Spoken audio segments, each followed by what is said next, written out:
Hi guys, I hope you're doing well today. I am infusing some oil and thought I would do a really quick video just showing this method as it's not super popular. So for oil infusions, if you're taking dried herb or fresh herb, but in this situation for this method you have to use dried herb, but either which way, when you're infusing oils, herbs into oils, there are only certain compounds that you can get out into the oil. So for example, alkaloids, which a lot of the medicinal compounds that we want from plants are not extractable in oil alone, nor are they extractable, a lot of them, in water alone, and we use alcohol for this. A lot of other components are water soluble that we want, and then there are some medicinal compounds that are oil soluble, but a lot of them are not. And a way that we can boost the efficacy of infused oils and get a little bit more of the medicinal compounds that we want is by doing what's called an alcohol intermediary method.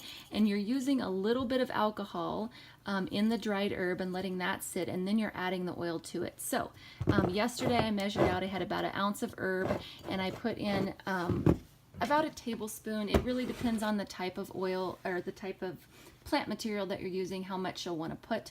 Anywhere between 1 teaspoon and a couple tablespoons, depending on how much you're doing, of alcohol. This is a very high proof, 190 proof vodka. It's organic, and this is what I use for most of my herbal potions and dilute it down depending on what I'm doing with it. So you just take 1 teaspoon to 1 tablespoon of, for about 1 ounce of dried herbs, and mix it in there and shake it up really well and get it all mixed in to where your plant material is just slightly damp, and then you leave that overnight at least, or for 24 hours ideally, and that draws out some of the alkaloids and different medicinal compounds of the plant. And then the next day, which is today, you just add your oil as normal. For an infused oil, I'm using organic avocado oil for this particular infusion.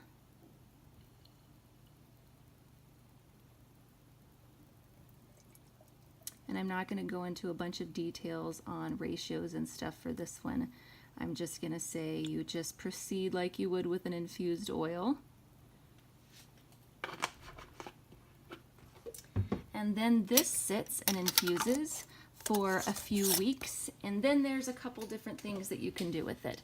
Some herbs are just fine as is. All you have to do is strain and bottle it up like normal.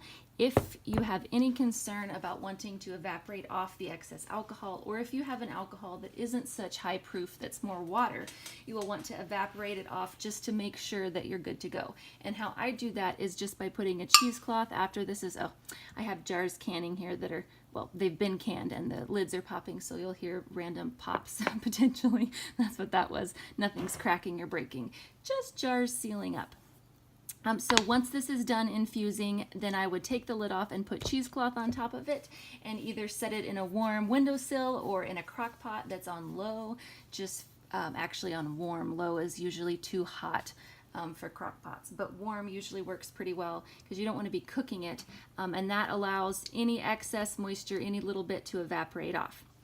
So in addition to the alcohol extracting more compounds and making your oil richer and have more medicinal properties to it, the other advantage is it actually helps preserve your oil and prevents rancidity a lot better than a lot of methods that I've tried. And there are a lot of oils that I don't use this method with, and they extract just fine and they don't go rancid, but there are some that tend to go rancid.